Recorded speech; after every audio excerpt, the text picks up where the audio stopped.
Hey there, my real estate entrepreneurs, and a warm welcome to everyone tuning in. I'm Coach Nate, your mentor for starting and steering your successful property management business. If you're looking to dive into the world of property management, you've hit the right spot.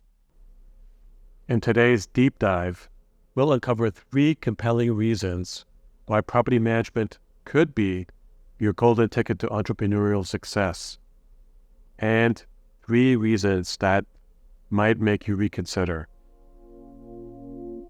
I would have to say pro number 1, without a doubt, is the steady income that you get when you manage people's real estate. Imagine a world where every month, without fail, you see a steady stream of income flowing into your account. There isn't that uncertainty that you get, like, for example, if you were a real estate salesperson and you don't know when your deal is going to close or if it's going to close. This isn't just a dream. It's the reality of a well-managed property management business where you start small and dream big. The key to unlocking this potential lies in the quality of your service, your business efficiency, your marketing strategies. And guess what? The entry barrier is relatively low. You probably already have the essentials: a computer, a printer, a space that could be your first office. When you start small and dream big, you're setting yourself up for success. Teaming up with somebody like I did with my brother, or for example, if you want to partner with your spouse or friend or somebody that you've worked with, can be a huge advantage. Partnering with somebody will save you a lot of money that you don't have to spend on hiring an employee. And you can split your work by your talents. People have different strengths, people have different weaknesses. And if you find a partner who has complementary skills, everything will become a lot more manageable. The knowledge and experience you accumulate can open doors to other ventures. Maybe you'll find yourself positioned to purchase your own property. And with your management expertise, the chances of being successful with your own properties increases exponentially. Now let's transition from the promise of being in a lucrative business to the challenges you might face in a property management business. Next, we're going to talk about dealing with difficult tenants. Yes, this is a very challenging part of the job. What I've typically encountered is that there's some tenants who are an absolute pleasure to deal with. And then there's tenants that are a nightmare. And the majority of tenants are somewhere in the middle. Now, luckily for us with our property management company, my brother was very good at dealing with tenants, and the tenants really liked dealing with him. As a matter of fact, he really enjoyed this aspect of his job. Now, because this is such a big part of property management, if you're good at dealing with people, then this is going to be a big feather in your cap. You'll encounter tenants with late payments, tenants with noise issues, tenants who have unauthorized occupants, tenants who have pets when that is prohibited in the building, tenants who refuse to grant access for necessary inspections. This is where your people skills are very much needed. In these situations, you need a combination of empathy and firmness. You can ask any experienced property manager. These are common challenges property managers face. But let me tell you, this is just the tip of the iceberg. In my upcoming course, I'll dive deep into various scenarios, provide you with practical tools, and share my personal experiences handling difficult situations to effectively resolve these issues. Consider enrolling in the course when it's available. Look out for my link for the course in the video description and the About page for the channel. This next big advantage that property management has to do with how it holds up during recessions. Property management as a business avenue presents several advantages, especially in the context of economic stability. A big advantage is its resilience during economic recessions. Property management exhibits several traits that allow it to weather economic downturns better than other types of businesses. That's because statistically, during recessions, there is an observable pattern of individuals and families leaning towards rentals. And this is attributed to various factors. First of all, people can't afford to buy homes during economic slowdowns because they're losing their jobs, they feel very insecure.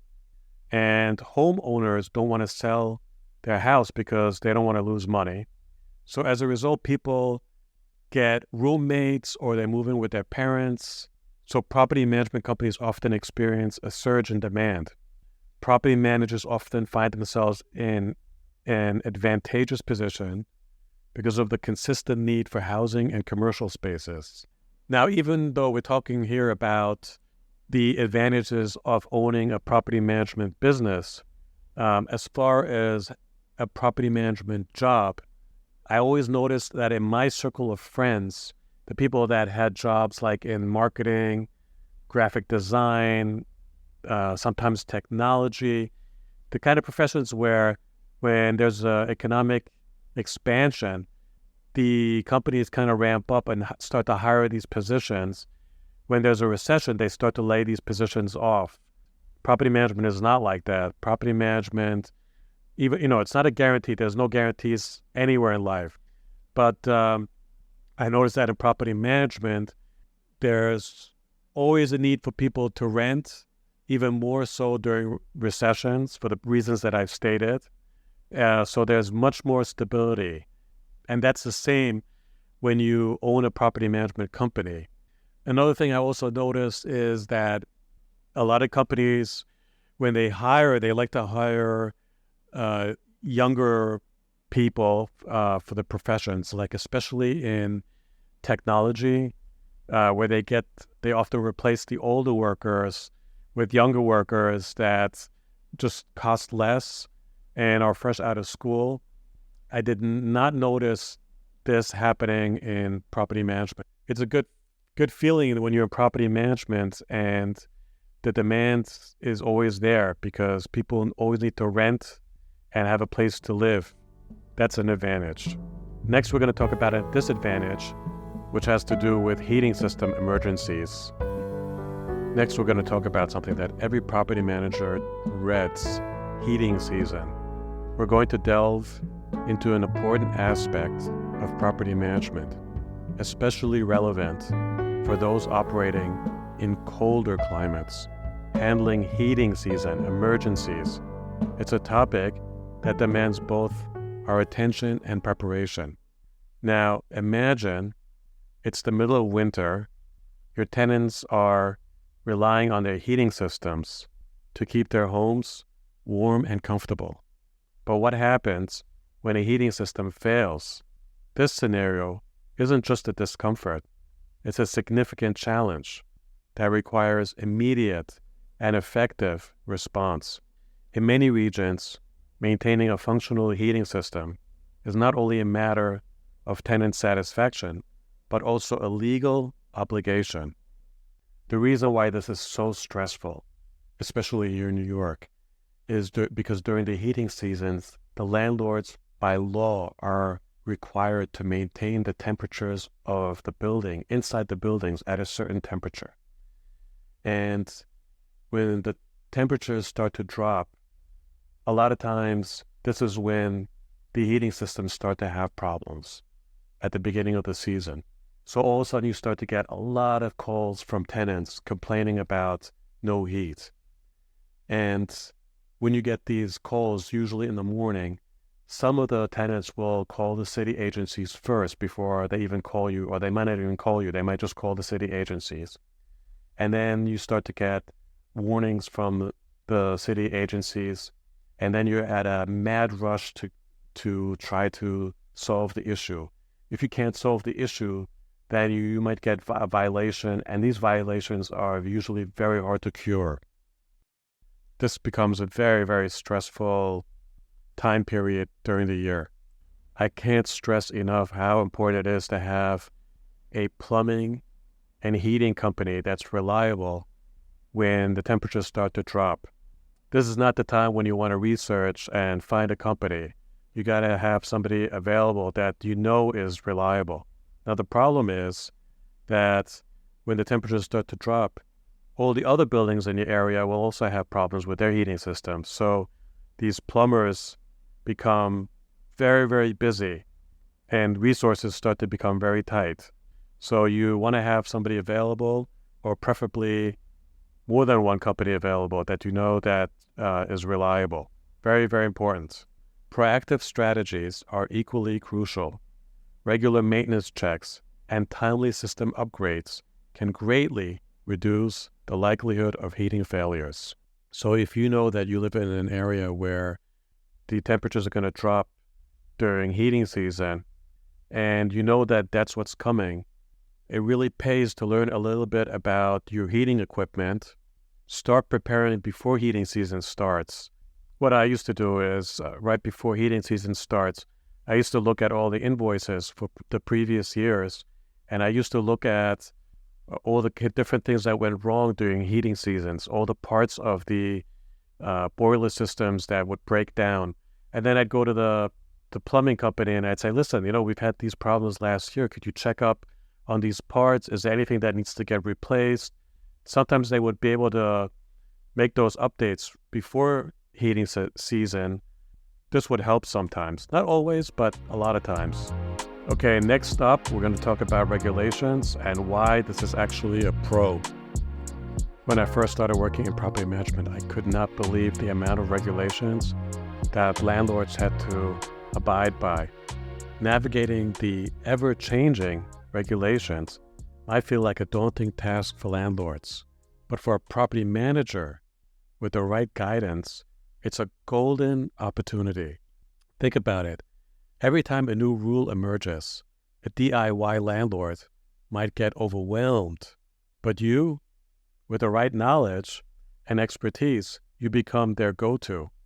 There's so many different types of regulations that you can try to learn and understand that will help you so much. For example, one thing that I spent a lot of time with was learning all about housing courts, because even though the lawyers do a lot of that stuff, you as a property manager are in a lot of ways supporting the lawyer, giving them what they need to do their job effectively. So it really helps to learn about dealing with evictions or late payments or lease violations, because by you understanding the legal process, it will help you and it will help your lawyer resolve these issues in a manner that's fair, legal, and hopefully minimize conflict. There are so many examples of these regulations that you really have to master. Here's another example. If you're new to this, you won't believe the amount of regulations there are around putting up signs in the building, especially in the lobby or near the main entrance. There's all kinds of signs. I can't give you a whole comprehensive list right now because it depends on what kind of a building you have and obviously the regulations in your city. But for example, in the residential buildings that we managed, we had to put up signs for the building services and information. So that would have the name and the address of the owner or the managing agent. You had to put up signs for garbage collection and recycling instructions. And there were signs for carbon monoxide detectors and smoke alarm notices and signs for window guard notices and just on and on and on and on. So many signs. For one of the buildings that we managed, it was around 20 signs that had to be posted.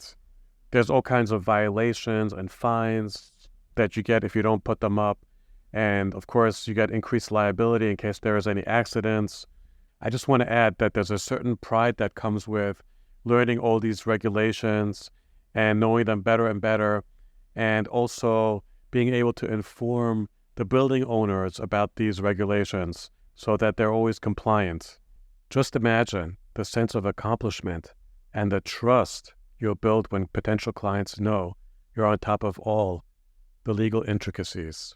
So if you're considering stepping into this field, embrace the regulations. They are not your obstacle. They're your ticket to standing out and securing a thriving property management business. Now, even though in the last section we said that regulations are your friends, here we're saying that the city agencies that you have to deal with when these regulations have issues are very difficult to deal with. And I find this to be true. Now, the landlord is depending on you as a property manager to comply with the regulations. And if there's any issues with the regulations, that you solve that issue. And that is good for your business. You now have to turn around and deal with the city agencies to be able to solve those issues with the regulations. And this requires a lot of patience, and I find this to be very challenging. In one of my videos that I have called Boiler Inspection Checklist for New York City Landlords, I show how just for being compliant with the boiler and burners for a building that we were managing, we had to deal with 6 government agencies, each one with their own deadlines, regulations, violations, fines. Property management businesses often face challenges due to the intricate and sometimes overlapping regulations set by various government agencies. This complexity necessitates regular updates and continuous learning to ensure compliance. Government agencies often have stringent requirements for documentation and reporting. This mandates property managers to maintain meticulous records and ensure timely submissions. If you found the information in this video valuable and you're considering taking the leap into starting a property management business, I'm here to help. I offer coaching services that can provide you with personalized guidance and support on your journey. I will leave a link in the video description and the About page for the YouTube channel. If you found this video helpful, give it a like, subscribe, and share it with anyone who might benefit. Thank you so much for watching, and here's to your success in the world of property management.